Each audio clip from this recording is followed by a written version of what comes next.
आज संत वाणी में संत धर्मदास का एक पद लेने जा रहे हैं।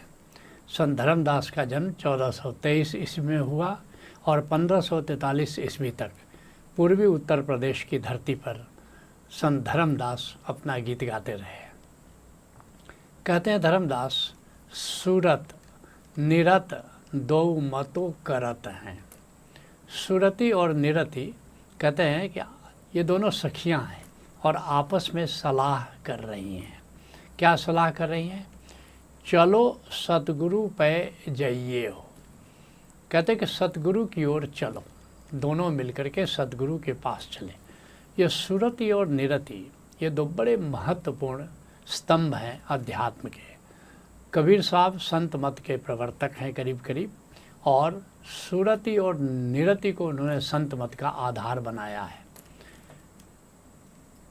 कहते हैं कि सूरती और निरति, बड़ी सुंदर उपमा दी है कि दो सखियां हैं और कहते चलो सतगुरु पे जाइए, चलो सतगुरु की ओर चलो। सतगुरु कौन है?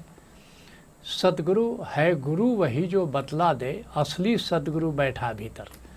सतगुरु का दो अर्थ है, एक है शब्द गुरु और एक है पूरा गुरु। शब्द गुरु भीतर है, पूरा गुरु बाहर है।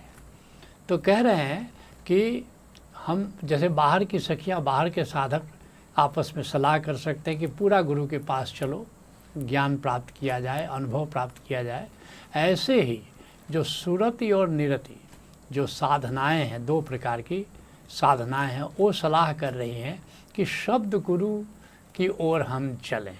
बहुत ही प्यारी उपमा है, क्योंकि धर्मदास कबीर साहब के पट शिष्य हैं, तो निश्चित कबीर की साहब की परंपरा के हैं।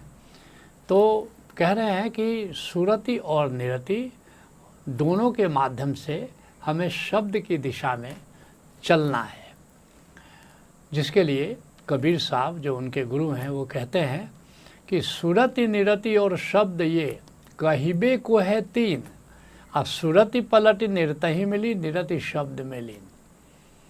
कहते सूरती क्या? पहले तो ये जान लो सूरती क्या है। जो भीतर अंतर आकाश में जाके नाद का श्रवण करते हो उसको सूरती कहते हैं, और जो भीतर अंतर आकाश में जाकर जो वहाँ पर आलोक जगमगा रहा है उसका दर्शन करते हो उसको निरति कहते हैं। अर्थात भीतर श्रवण करना सूरती है और भीतर दर्शन करना निरति है। और कहते हैं सूरती और निरति, और फिर शब्द क्या है?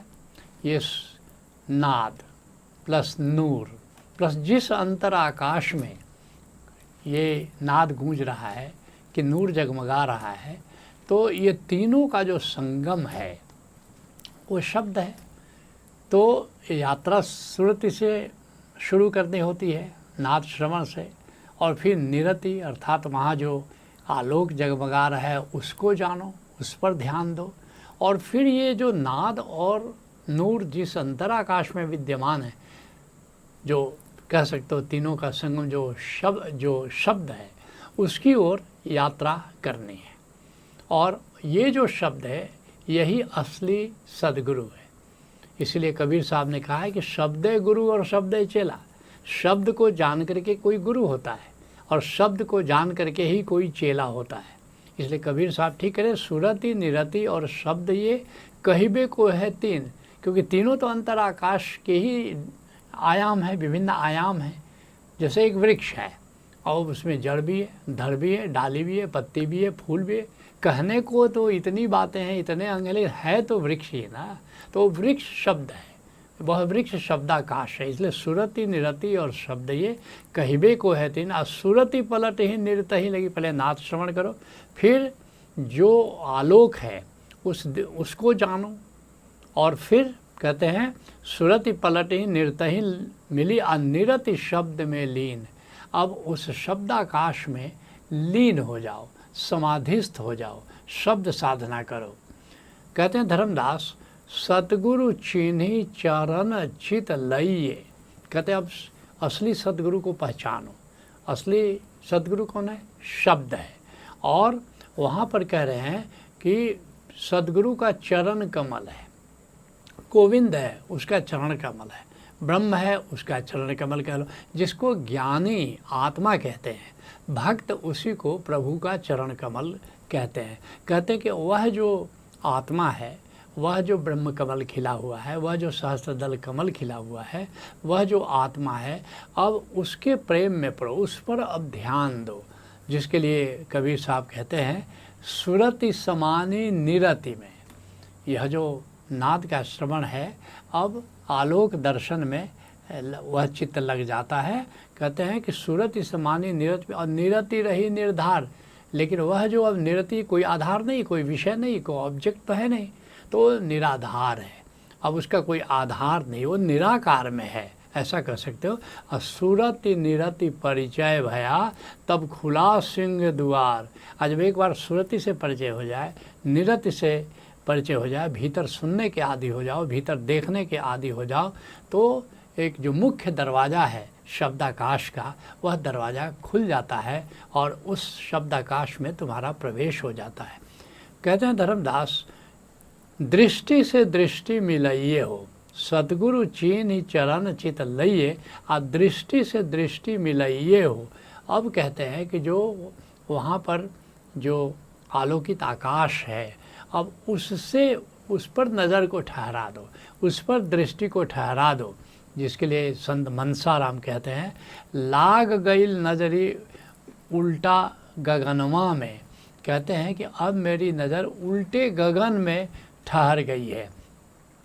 उल्टा गगन संतों की एक कह सकते हो कि एक टेक्निकल भाषा है। जो भीतर अंतर आकाश है, उसमें अगर देखोगे, खास करके तुम समाधि में सीधा लेट करके देखोगे, तो एक सुरंग जैसी स्थिति बनती है, एक सुरंग नज़र आती है, जिसको उल्टा कुआं कहते हैं। सीधा कुआं क्या है?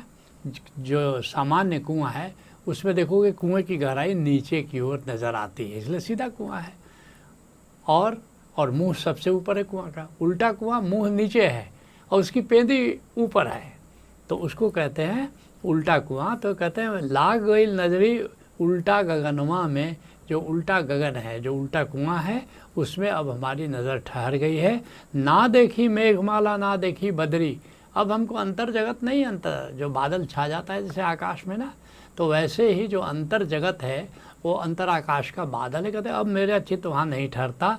और टपकत बूंद बा भीजे मोरा चुनरी। कहते अमृत वर्षा हो रही है, रिमझिम अमृत धारा बरस रही है और उससे मेरी चेतना भीगी जा रही है। कहते हैं धर्मदास, सतगुरु साह साध सौदागर आ भक्ति पटो लिखवइये हो। अब यहाँ पूरा गुरु की बात हो रही है। और संतों की वाणी में देखोगे, कब वे शब्द गुरु की बात कर रहे हैं और कब वे पूरा गुरु की बात कर रहे हैं, ये कोई भेद नहीं रहता, अभेद हो जाता है।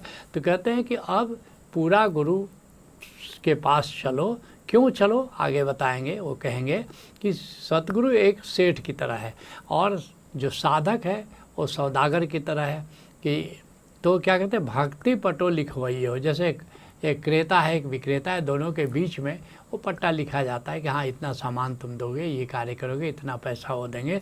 तो कहते हैं कि अब साधक और सद्गुरु के बीच में एक पट्टा लिखवाया जाना चाहिए, करार होना चाहिए। ये करार क्या चीज़ का है? कहते हैं भक्ति पटो लिखवाइए हो। ये भक्ति का साठ है, ये भक्ति का पट्टा है। और क्यों यहाँ कह रहे हैं? क्योंकि ज्ञान के लिए नहीं भी पूरा गुरु हो तो ज्ञान हो सकता है। और बहुत लोगों को हुआ है, बहुत लोगों को हुआ है। जय महर्षि रमण को हुआ है, जय कृष्णमूर्ति को हुआ है, स्वयं ओशो को हुआ है, तो बहुत लोगों को, बुद्ध को हुआ है, महावीर को हुआ है। लेकिन भक्ति बिना गुरु के नहीं हो सकती। भक्ति तुम चाहो कि स्वयं में बिना गुरु के हम भक्ति में पड़ जाएं, पराभक्ति में पड़ जाएं, तो ऐसा नहीं होता। तो इसलिए अब भक्ति की बात शुरू कर रहे हैं। कहते हैं अगर भक्ति करनी है तो पूरा गुरु के पास तुमको जाना ही होगा। बिना पूरा गुरु के भक्ति नहीं हो सकती। जिसके लिए कबीर साहब कहते हैं हरि हीरा जन जौहरी। गोविंद क्या है? हीरे की तरह है। और उस साधु कैसा है? वो जौहरी की तरह है। तो लय लय मांडी हाट, और तब जा कर के बाजार लगता है। आज जबरे मिलेगा पारखी तब हीरा का साठ। और जब कोई जौहरी मिलेगा, जब कोई पारखी मिलेगा, तुम बेच रहे हो हीरा और कोई उसका पारखी है नहीं कि ये हीरा है, तो कैसे खरीदेगा? तो जबरे मिलेगा पारखी तब हीरा का साठ। कोई ऐसा साधक मिल जाए, जौहरी संत है और जो साधक है वो पारखी है, ऐसा पारखी कोई मिल जाए तब संत उसको हीरा दे देता है।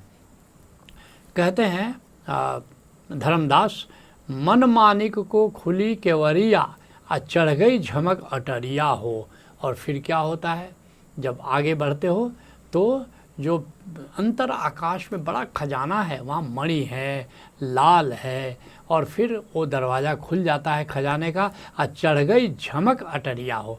फिर तो ऊपर अंतर आकाश में तुम्हारी यात्रा शुरू हो जाती है, जिसके लिए हरियाणा के संत हुए गरीबदास कहते मान सरोवर मुक्ता मोती। उसको संतों ने अंतर आकाश को, शब्द को मान सरोवर भी कहा है। कहा कि वहाँ तो बड़ा खजाना है, मुक्ता है, मोती है, हीरे मानिक भरिया, हीरा है, लाल है, बहुत कुछ है। उसी के लिए संत मीरा कहती है ऊंची अटरिया लाल के केवड़िया। कहते जैसे मंदिर में जाते हो तो क्या होता है, ऊंचे स्थान पर मंदिर बना होता है और वहाँ पर सुंदर आसन बिछा होता है जिस पर देवता प्रतिष्ठित होता है। उसी उपमा को दे रही है, ऊंची अटरिया लाल केवड़िया, जैसे मंदिर का दरवाज़ा लाल होता है।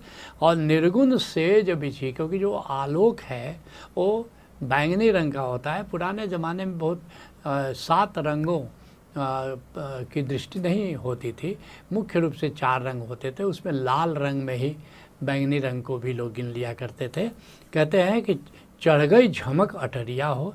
तो संत मीरा कहते हैं ऊंची अटरिया लाल केवड़िया निर्गुण सेज बिछी। जो देवता को बिठाने के लिए आसन जो होता है, कहते हैं कि वहाँ पर निर्गुण है, निराकार की सेज वहाँ पर बिछी हुई है।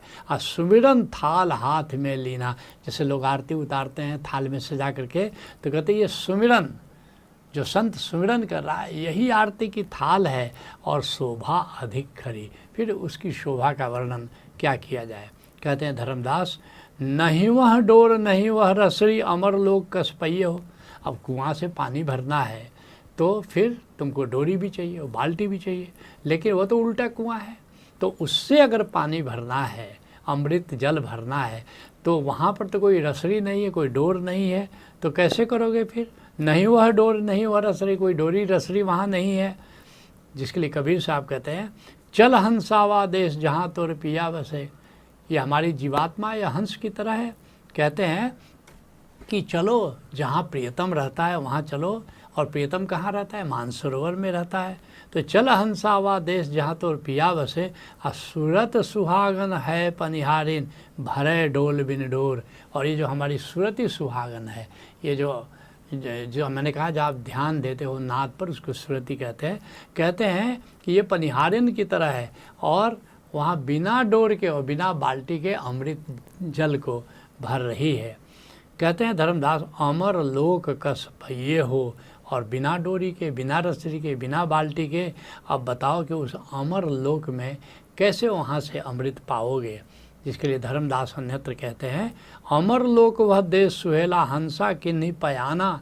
और वह जो अमर लोक है, जो अंतराकाश है, वो अनूठा देश है जहाँ हंस की गति होती है। और धर्मदास बिनवे कर जोरी आवागमन नसाना।